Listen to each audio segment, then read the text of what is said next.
Salut Chantal. Salut Estelle.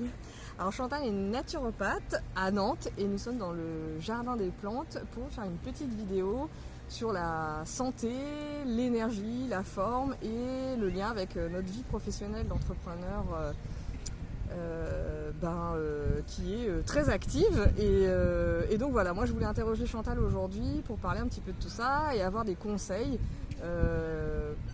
pour améliorer la gestion de notre forme et de notre énergie sur la durée.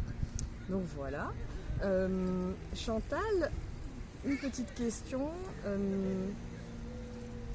Justement, santé, entrepreneuriat, il y a souvent cette question de comment gérer notre énergie sur le long terme et comment ne pas être fatigué. Est-ce que ce sujet comment la naturopathie peut nous aider sur ce sujet-là?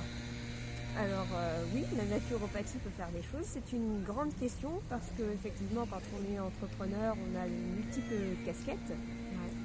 On est responsable de son entreprise et aussi de sa rentabilité, donc on subit quand même un certain stress. Et on peut avoir tendance à faire des choses dans tous les sens, on bouge beaucoup. Donc ça peut être aussi fatigant de tenir sur le long terme avec ce mode de vie. Et là où la naturopathie peut intervenir, c'est sur la gestion du stress et puis aussi sur... j'ai perdu le fil. Sur l'alimentation. C'est ça que j'allais dire, mais voilà, je vais le dire un peu mieux. Oui.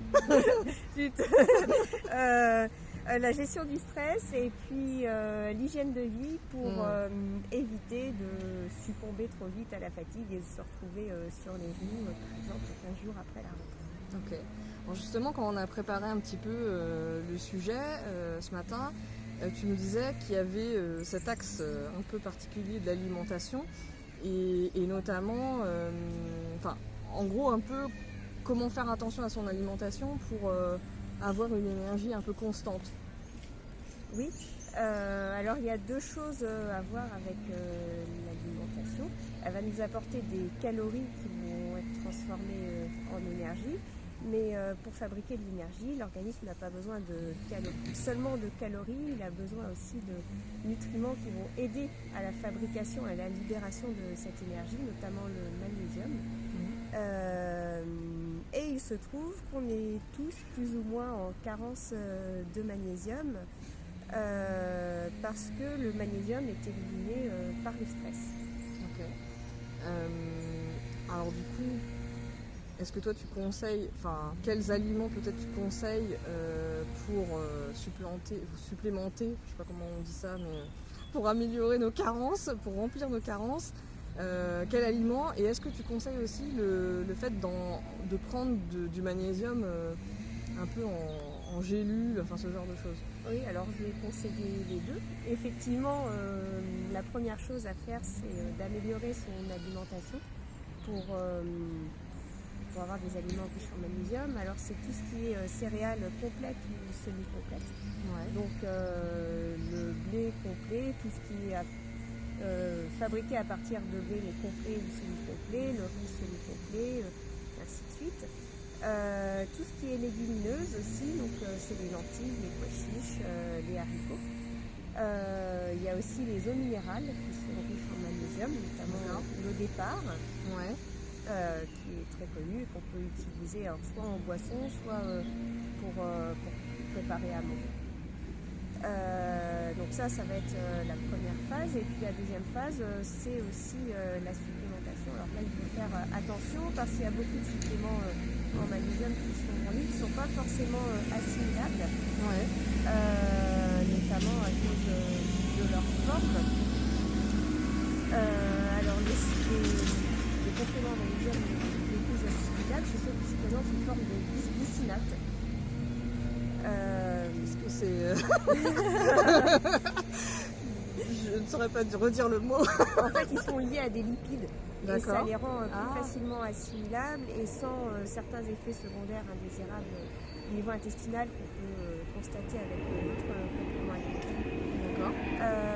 Et souvent aussi pour aider à l'absorption du magnésium, dans complément, on trouve de la vitamine B6 ou aussi de la théine. Oui. Donc c'est une chose qu'il faut surveiller, c'est la forme du magnésium Ouais. et aussi les nutriments complémentaires qui peuvent aider à l'efficacité D'accord. du café qu'on va prendre. Je pense que dans notre vie pro, on connaît vraiment beaucoup ce sujet du stress, mais on vit tellement avec, on ne s'aperçoit pas forcément quand on est stressé, je pense. Et enfin, pour moi, je trouve que c'est un point de vigilance, en tout cas pour moi personnellement. Et tu voulais aussi, enfin on avait parlé ce matin, en quoi le stress pouvait nous faire aussi chuter notre magnésium en fait. Du coup on rentre dans un cercle un peu vicieux. Oui, c'est tout à fait ça, c'est un cercle vicieux.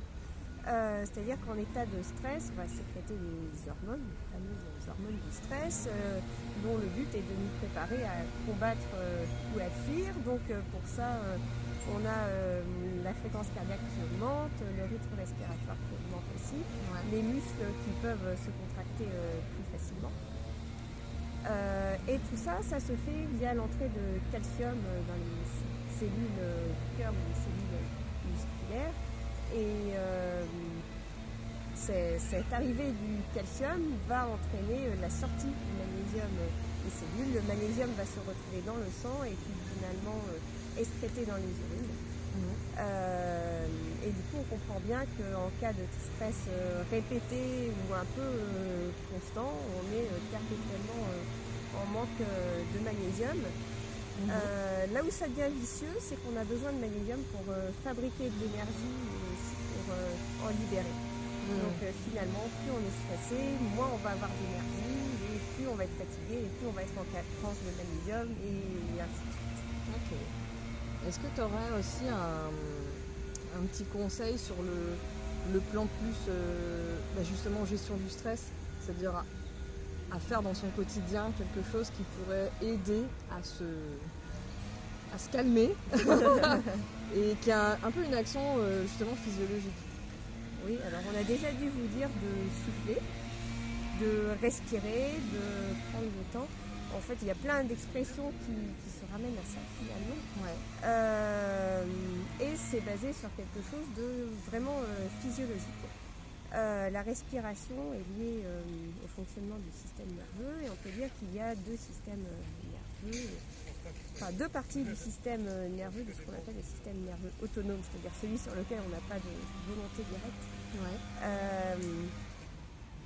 Il y a le système sympathique, celui qui sert notamment à accélérer, et le système parasympathique qui a une action relaxante. Une bête à côté. Ouais, il y a une bête dans tes cheveux.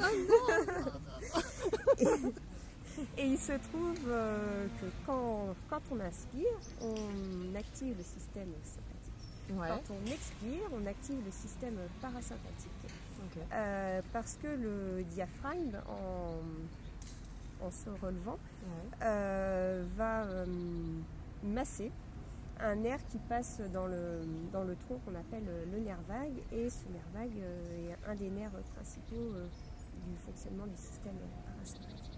Et le nerf vague monte il est relié au cerveau, c'est un des nerfs qu'on appelle les nerfs crâniens. Il a de multiples ramifications. Et il passe notamment dans le ventre. C'est lui qui est responsable de ce qu'on appelle le malaise vagal. Je ne sais pas si tu vois, quand on se lève très vite, on peut avoir un peu une sensation de perte de connaissance. Voilà, ça en fait c'est dû à une relaxation subite. D'accord, ok, voilà, donc ça c'est pas très agréable. Mais ce qui est plus agréable, c'est ce qui est utilisé notamment dans le yoga ou dans la sophrologie, dans la cohérence cardiaque et plein de techniques de relaxation qui sont basées sur le souffle. C'est que quand on expire et quand on a une expiration prolongée, ça active le système parasympathique. Et ça va avoir pour effet de faire baisser le taux des hormones du stress dans le sang. Ok. Donc c'est l'expiration en fait L'expiration. qui va masser et agir sur le nerf et du coup remonter au système nerveux et faire baisser C'est ça. enfin si on résume vraiment, mais faire baisser les taux de cortisol ou enfin les hormones de stress. Ok. Et du coup toi tu conseillerais, je sais pas, de faire une session de respiration de 5 minutes par jour ou qu'est-ce qui serait intéressant à faire en fait? Alors, il y a plusieurs façons de faire, plusieurs méthodes. Le truc, c'est de trouver celle qui te convient, en fait.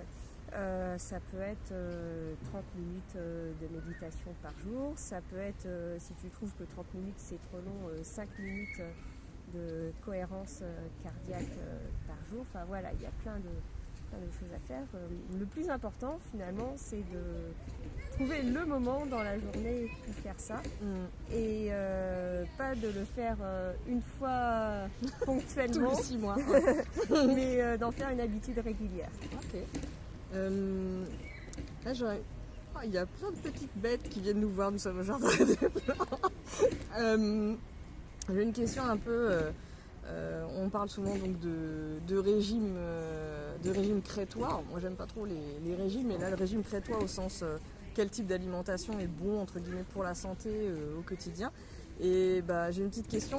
Est-ce que là, cet automne, en début d'automne, comme ça, est-ce qu'il pourrait y avoir un régime d'entrepreneur, un régime entrepreneurial pour conserver notre énergie sur la durée, pour prendre les bonnes choses, les bons nutriments là où il faut. Est-ce que tu aurais un petit menu idéal spécial automne et spécial entrepreneur? Alors déjà, un menu idéal de saison, il est basé sur des fruits et légumes de saison. Après, dans un menu idéal, il faut des crudités, parce que c'est là qu'on va trouver la plupart des vitamines et des minéraux qui souvent sont détruits par la cuisson. Donc des crudités de saison, ça peut être des betteraves crues, des carottes râpées, des radis noirs, des salades de choux. Ouais. En fait, il y a beaucoup de légumes qui peuvent se consommer crus. Ouais. Il faut aussi des protéines, qu'elles soient animales ou végétales. Donc de la viande, du poisson, des œufs, mais ça peut être aussi du soja, ça peut être aussi des lentilles, ça peut être des chiches. Voilà, la gamme des protéines est assez vaste. Il faut aussi des féculents. Ouais. Parce que les féculents apportent des glucides et que c'est notamment à partir des glucides que notre corps fabrique de l'énergie. Sachant qu'avec les féculents, il faut faire un peu attention parce que vous pouvez vous dire chouette, une grande assiette de pâtes. Et en fait, le problème de la grande assiette de pâtes, c'est que si on ne fait pas attention, elle peut se comporter comme un verre de coca ou un gros gâteau plein de sucre. C'est-à-dire que les glucides qui sont contenus dans les pâtes vont apporter beaucoup d'énergie d'un seul coup, qui va être utilisé très vite, et du coup c'est le phénomène qui engendre aussi les coups de barre, parce que les pics d'énergie sont suivis forcément de creux. Donc les féculents, pour qu'ils soient efficaces, on va dire, le mieux c'est de les consommer toujours avec des légumes à côté. Donc vu qu'il commence à pas faire très chaud, on va dire que c'est avec des légumes chauds. Donc de saison, là encore, on retrouve une partie de ceux qui peuvent servir dans les crudités, mais il y a aussi tout ce qui est courge, qui se mange chaud, les poireaux, les carottes, enfin voilà, il y a une gamme assez vaste, les épinards. Voilà. Pourquoi, du coup, qu'est-ce qui fait que les légumes cuits, en fait, en lien avec les glucides qu'il peut y avoir et l'effet des glucides des féculents, toi tu conseilles de manger des légumes cuits pour quelle raison? Alors cuits parce qu'ils sont chauds, donc en automne c'est sympa. Okay. Et en même temps que les féculents, parce que les fibres des légumes vont ralentir le passage des glucides dans le sang. D'accord. Et du coup, au lieu d'avoir beaucoup d'énergie d'un seul coup, mais suivi d'un creux aussi rapide, on va avoir de l'énergie disponible sur une durée plus plus longue et de manière un peu plus douce. D'accord, ok. Et tu m'avais parlé aussi des matières grasses qui étaient importantes aussi sur le plan énergie en fait. Oui, alors les matières grasses, elles sont souvent diabolisées parce que ça fait grossir, parce que ça entraîne des problèmes cardiovasculaires. Et du coup, on a souvent tendance à manger sans matières grasses ou à choisir des produits light. En fait, le gras, c'est la vie. Le slogan de Chantal. Non, c'est pas moi, c'est Véronique. J'ai déjà entendu ce slogan, le gras c'est la vie. Ouais. Bon, je rajouterais d'autres choses, mais on va rester sur le gras.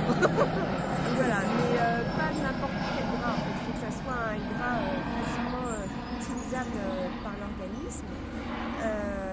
Et le problème des gras animaux, qu'on appelle les graisses saturées, c'est qu'ils ont une forme très rigide et du coup sont difficilement utilisables pour être transformés en énergie et ils vont être stockés.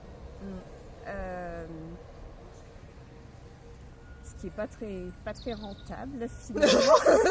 Rentable, parlons de chiffres. Ni du point de vue énergétique, ni du point de vue de la santé. C'est-à-dire qu'on ne peut pas les réutiliser au final. Enfin, en tout cas, si le corps les réutilise cette énergie, c'est difficile pour lui en fait de se mettre en marche par rapport à ces gras saturés. Oui. C'est ça en fait. Et du coup, comme c'est fatigant, il va les stocker au lieu de les utiliser. Voilà. Okay.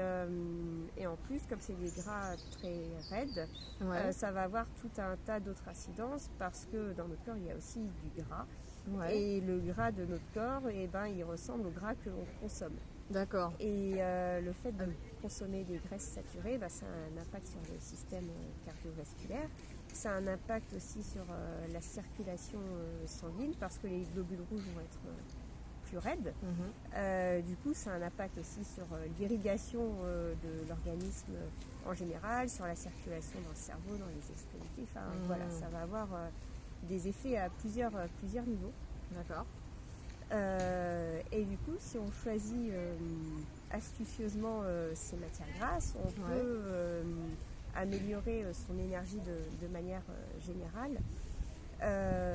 Surtout qu'en fait, on est souvent en carence d'une source de gras particulier qu'on appelle les oméga 3, qui eux, par rapport aux acides gras saturés, ont un peu les propriétés inverses, c'est-à-dire qu'ils sont très souples, ce qui fait qu'ils sont facilement transformables en énergie et qui vont aussi faciliter les échanges au sein de l'organisme. D'accord. Et du coup, les gras insaturés, c'est plutôt les huiles végétales, c'est ça? Les huiles végétales, donc il y a notamment l'huile d'olive qui est très bonne à utiliser soit en salade, soit en cuisson parce que elle peut chauffer longtemps sans être dénaturée, contrairement à beaucoup d'autres huiles. Et les oméga 3, par contre, eux, il ne faut pas les chauffer ou vraiment très peu. Donc on les utilise plutôt crus en salade. D'accord. Et pour cet usage-là, on va choisir de l'huile de soja ou de l'huile soja olive ou de l'huile de cameline, de préférence, c'est plus riche en oméga 3. D'accord. Pour un petit peu conclure cette petite vidéo, est-ce que si on devait résumer tout ce qu'on s'est dit, s'il y avait deux ou trois axes ou 3 points sur lesquels on devrait faire attention pour justement conserver notre énergie ou en amener de la nouvelle énergie et puis pouvoir la conserver, ce serait quoi pour toi, Chantal? Alors, un résumé. Faire attention à son alimentation. Prendre le temps de respirer. Et puis, c'est les deux plus importants. Tu as dit 3 points? Ouais, j'ai dit 2 ou 3, je dis 3 tout le temps, mais si on a et le 3, inscrire ça dans la durée. Ah voilà, ça c'est important je trouve pour conclure parce que la réflexion on se faisait tout à l'heure, c'était qu'on y a des avions qui passent, je sais pas si vous les entendez. En fait, dans notre vie pro, en changeant notre vie pro et en passant d'une vie salariée à une vie d'entrepreneur, on avait choisi de changer de mode de vie, notamment par rapport au travail, mais que du coup ça avait plein d'implications aussi sur d'autres plans, et que la vie entrepreneuriale génère aussi un autre rythme de vie. Et du coup, moi en tout cas, ça me questionne sur mon mode de vie de manière générale, que ce soit la consommation ou comment je mange. Parce que le but, c'est de tenir dans la durée. Et notamment quand on est solo entrepreneur, on fait beaucoup de choses seul. Voilà. Et donc voilà, le but de cette vidéo. Et je pense que Chantal sera OK pour faire un article plus conséquent là-dessus aussi, pour parler, développer ce sujet. Tout à fait, même plusieurs. Où est-ce qu'on peut te retrouver, Chantal, du coup Alors, sur Facebook, sur ma page Chantal Chapalin naturopathe. Ok. Sur Instagram, Chantal Chapalin aussi. Et j'ai un site en préparation qui s'appellera Bye Bye Fatigue. Ok, super. Je te remercie, Chantal, et puis à très vite pour un prochain sujet sur la santé.